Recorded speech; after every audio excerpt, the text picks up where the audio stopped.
Hey guys, this is Parul. एक बार फिर से आप सभी का स्वागत है नेचर मेनिया में। तो दोस्तों, आज मैं लेकर आई हूँ कच्चे केले के छिलकों का आप गार्डनिंग में कैसे यूज़ कर सकते हैं। क्योंकि कच्चे केले के छिलकों का यूज़ हम खाने में करते हैं, बहुत से लोग जो है बहुत सारी रेसिपीज़ इससे बनाते हैं। लेकिन कच्चे केले का बहुत से लोग जो है ये पूछते हैं कि कच्चे केले के छिलकों का क्या हम गार्डनिंग में भी यूज़ कर सकते हैं। तो आज मैं उनकी क्वेरी जो है ये दूर करने वाली हूँ, क्योंकि कच्चे केले जो हैं वो बहुत ही ज़्यादा यूज़फुल होते हैं। और कच्चे केले को तो आप किस किस तरीके से आप गार्डनिंग में इसका यूज़ कर सकते हैं, आज ये जो वीडियो है ये इसी टॉपिक पर होने वाली है। तो पहले तो कच्चे केले के छिलकों को आपको छोटा छोटा सा कट कर लेना है, और इनका जो है आप किस तरीके से प्रयोग करें आज इस वीडियो में पूरा एंड तक आप लोग ज़रूर देखिए, जिससे कि कोई भी इंफॉर्मेशन आपकी मिस ना हो। क्योंकि ये बहुत ज़्यादा इसके अंदर पोटेशियम होता है, फास्फोरस होता है और कैल्शियम भी होते हैं। ढेर सारे इसके अंदर न्यूट्रिएंट्स होते हैं जिनका हमारे पौधों की ग्रोथ में बहुत बड़ा योगदान होता है। तो कच्चे केले जो होते हैं वो पके हुए केले से भी ज़्यादा न्यूट्रिएंट्स जो होते हैं वो कच्चे केले के छिलके में होते हैं। जैसे पके हुए छिलके पका हुआ जो केला होता है उससे ज़्यादा जो हेल्दी वो कच्चा केला माना जाता है, बिल्कुल उसी तरीके से छिलके में भी यही डिफरेंस होता है। तो मैंने इनको छोटा छोटा सा कट कर लिया है, और इन वाले जो छिलके होते हैं ना, ये हरे वाले, इनके लिए आपको अलग से खाद बनाने की भी ज़रूरत नहीं पड़ती, क्योंकि ये जो है आप डायरेक्ट अपने प्लांट्स में अप्लाई भी कर सकते हैं। जैसे मटर होती है ना, मटर को आप किसी भी पौधे के गमले में जो है कि मिट्टी के बराबर में दबा देते हैं, तो बिल्कुल ऐसे ही ये वाले जो कच्चे केले के छिलके होते हैं इनको भी आप डायरेक्ट दबा सकते हैं, और इसमें किसी तरह की कोई भी चींटी नहीं होती है, और आपके पौधे को पके हुए केले से भी ज़्यादा न्यूट्रिएंट्स कच्चे केले के छिलकों से मिलते हैं। तो कच्चे केले के जो छिलके होते हैं उन्हें कभी भी नहीं फेंकना है। मैंने थोड़ा सा इसे 2 दिन से जो है सुखा रखा था, क्योंकि मैं डाल नहीं पाई, अदरवाइज मैं उसे डायरेक्ट भी डाल सकती थी। तो थोड़े से ये ब्राउन हो गए हैं, लेकिन ये कच्चे केले ही हैं और मैं इनके छिलके ही हैं। इनको मैंने छोटा छोटा कट इसलिए किया है जिससे कि न्यूट्रिएंट्स जो हैं वो मिट्टी में चारों तरफ ही फैल सकें। वैसे तो आप पूरे के पूरे छिलके को ही आप मिट्टी में दबा देंगे तो उसके न्यूट्रिएंट्स भी आएंगे, लेकिन वो बहुत कम स्पीड से होंगे। लेकिन जब हम छोटे करके डालते हैं तो उसकी स्पीड थोड़ी ज़्यादा होती है। और ये है पके हुए केले के छिलके, जिन्हें मैंने ऐसे ही सुखा दिया था, और अब मैं इनका पाउडर बना दूंगी। और पाउडर बनाकर या बिना पाउडर बनाए भी आप इनको भी डायरेक्ट मिट्टी के अंदर दबा सकते हैं। तो ये तो एक तरह से हो गई तैयार खाद।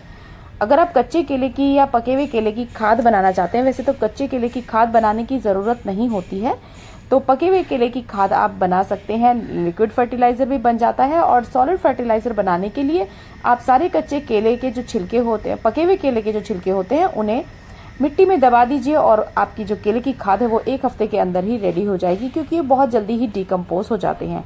बाकी किसी भी तरह के जो भी छिलके वगैरह होते हैं उनसे सबसे ज़्यादा जल्दी जो होते हैं वो केले के छिलके ही डिकम्पोज हो जाते हैं। तो कच्चे केले के छिलके को आप यूज़ कर सकते हैं गार्डनिंग में, बहुत ही बढ़िया यूटिलाइजेशन होता है इनका। तो आपको ये जितने भी सीक्रेट्स मैंने इसमें बताए हैं ये सारे के सारे जो है यूज़ करने हैं। अब मैं आपको बताती हूँ कच्चे केले का आप लिक्विड फर्टिलाइज़र भी बिल्कुल ऐसे ही बना सकते हैं जैसे कि आप पके हुए केले का बनाते हैं। तो कच्चे केले के जो फर्टिलाइज़र बनाने के लिए आपको 1 हफ्ते के लिए इसको कम से कम रखना होगा। पके हुए केले को मैं सिर्फ 1-2 दिन ही रखती हूँ, जिससे कि उसमें फंगी वगैरह ना लग जाए। उससे पहले ही मैं उस पानी का यूज़ कर लेती हूँ, और बाकी जो मटेरियल बचता है उसे अपने कंपोस्ट बिन में डाल देती हूँ। लेकिन इसका जो आप अगर लिक्विड फर्टिलाइज़र बनाना चाहते हैं तो इसका फर्टिलाइज़र आपका 1 हफ्ते में जाकर तैयार होगा।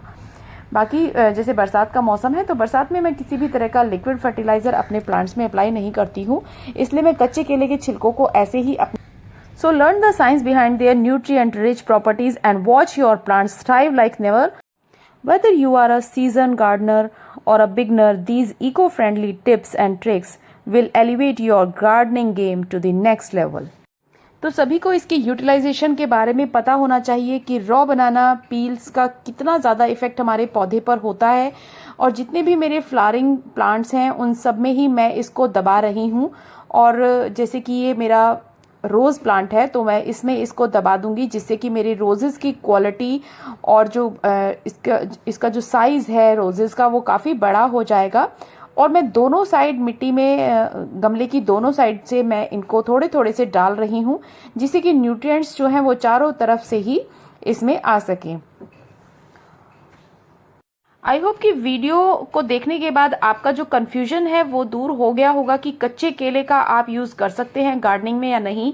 तो कच्चे केला तो सबसे ही आसान होता है क्योंकि आपको उसके लिए अलग से खाद बनाने की जरूरत नहीं पड़ती और बहुत ही अच्छा इफेक्ट उसका आता है। और पके हुए केले से भी ज्यादा इफेक्टिव वो होता है क्योंकि इसमें ना तो चींटियां लगने का खतरा होता है और ना ही आपको खाद बनाने के लिए 15-20 दिन का वेट करना पड़ता है। बस आपको इसको डायरेक्टली जैसे कि मटर के छिलकों को डाल देते हैं ना, सेम ऐसे ही आप इसको डाल सकते हैं। तो मैं अपने मधुमालती के पौधे में भी इसको अप्लाई कर रही हूँ क्योंकि इसमें भी मेरी जो क्योंकि मैंने लास्ट ईयर ही लगाया था तो पहली बार में किसी भी प्लांट में जो है फ्लावरिंग नहीं होती है जब आप कोई गमला ये पौधा लाते हैं।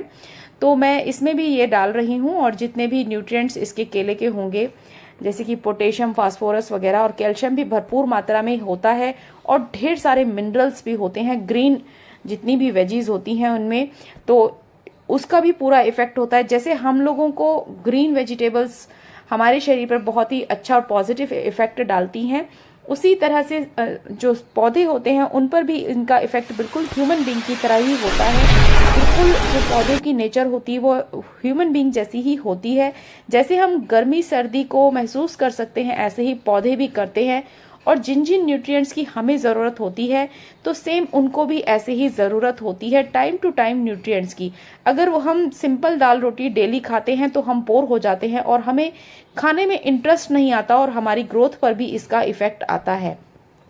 सेम ऐसे ही पौधे होते हैं, पौधों को भी कुछ ना कुछ नया और अच्छा खाने के लिए चाहिए होता है तो हमें टाइम टू टाइम इन्हें ये सब न्यूट्रिएंट्स वगैरह और टेस्टी चीज़ें देनी होती हैं जिससे कि पौधों की ग्रोथ भी जो है अच्छी होती है, फ्लावरिंग अच्छी होती है, फ्रूटिंग अच्छी होती है।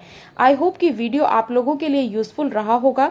अगर यूजफुल रहा है तो लाइक शेयर ज़रूर कीजिए और अगर चैनल पर नए हैं तो चैनल को सब्सक्राइब ज़रूर करके रखें और बेल आइकन ज़रूर दबा दें जिससे कि आगे आने वाली सभी वीडियोस की नोटिफिकेशन भी आप लोगों को मिलती रहे। और ये मेरा मोगरा का प्लांट है और इस पर भी छोटी छोटी कलियां आ रखी है ढेर सारी, तो मैं इसमें डाल रही हूँ ये।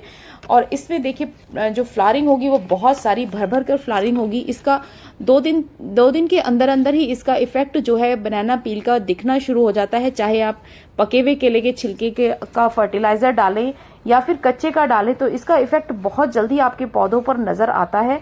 तो केले के छिलकों का तो आपको जरूर से अपनी गार्डनिंग में यूज करना ही करना है, चाहे वो कच्चे केले हों। चाहे कच्चा केला बहुत ज्यादा फायदेमंद इसलिए हो जाता है क्योंकि वो रेडी टू यूज होता है, उसके लिए आपको अलग से कुछ भी एफर्ट करने की जरूरत नहीं होती।